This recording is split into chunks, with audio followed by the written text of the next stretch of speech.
बर्तमान 7th online test आम हम तेणु से आमर जहाँ अच्छी कोर्स जनवरी मासर कोर्स अच्छी समय बड़ बहीर समय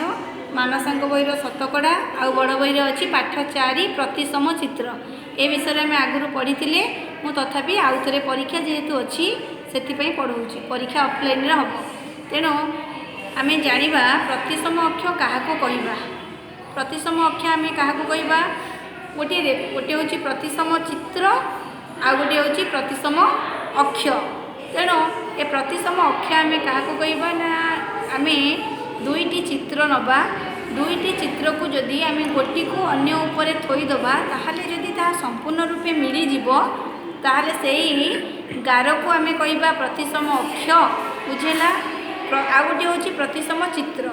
दुई पाख समान आकृति धारण करिथिबा चित्र बा वस्तु को आम प्रतिसम चित्र कहवा गोटी है प्रतिसम अक्ष आम क्या कहवा ना त्रिभुज चित्र मनकर मुझे गोटे त्रिभुज करी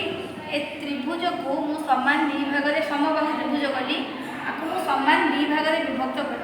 बर्तमान ये जो डट गार है ये डट गार को मु कहबी प्रतिसम रेखा बुझेला बा प्रतिसम अक्ष तेणु प्रतिसम अक्ष आम क्या कहले ना त्रिभुज चित्र रे थिबा डट गारटी त्रिभुज को दुई समान भाग में विभक्त करिअछि एहार गोटे भाग को अन्य उपरे थोइले ताहा संपूर्ण रूपे मिसीजिव एही भली गार को आम प्रतिसम अक्ष कहवा बुझेला तापरे जानिबा प्रतिसम विहीन आकृति क्या कहवा जो आकृति गुड़िक प्रतिसम नुहंती सेही आकृति गुड़िक आम प्रतिसम विहीन आकृति बोली कहवा आ गोटे कथा मन रखिबा प्रतिसम आकृति धारण करिथिबा चित्र साधारणतः अक्षर विभिन्न वस्तु बा चित्र रे देखा दे थाए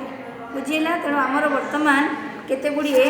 अभ्यास प्रश्न रही मुझे अभ्यास प्रश्न को आलोचना करी ता पूर्व आउ केतोटी मन रखिबा कथा कहूँ मन रख आमर जो इंग्राजी अक्षर ए ठारू जेड रही से इंग्राजी अक्षर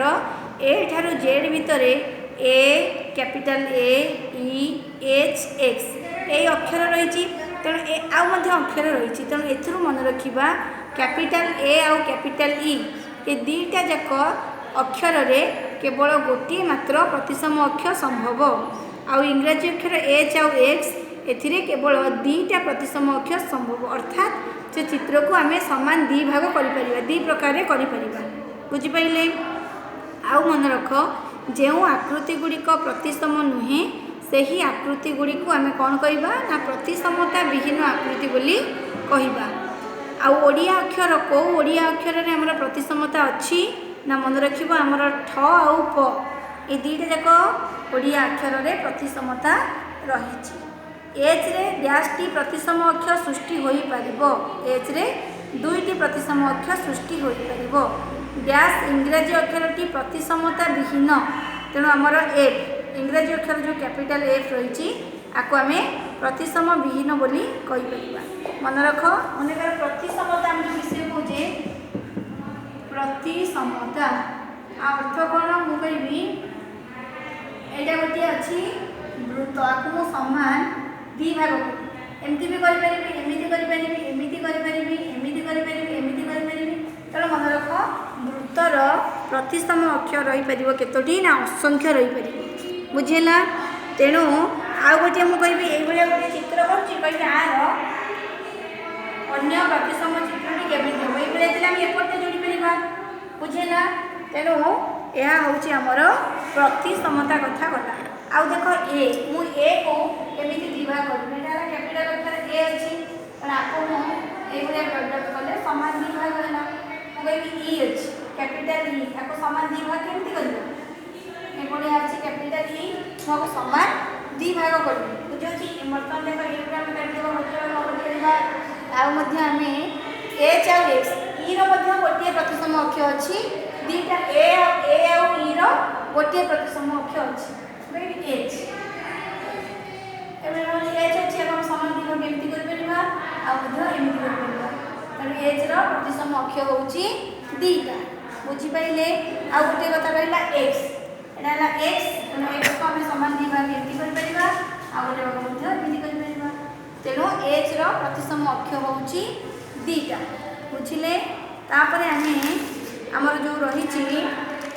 दीर्घ उत्तरमूलक प्रश्न आम कर वर्गचित्र आयतचित्र वृत्त सामांतरिक चित्र त्रिभुज एगुड़िकर प्रतिसम अक्षर को आम चिन्हवा बुझिपे। तेणु आमर जो रही मुझे आयतचित्र देख आयतचित्र प्रतिसम अक्षर केतोटी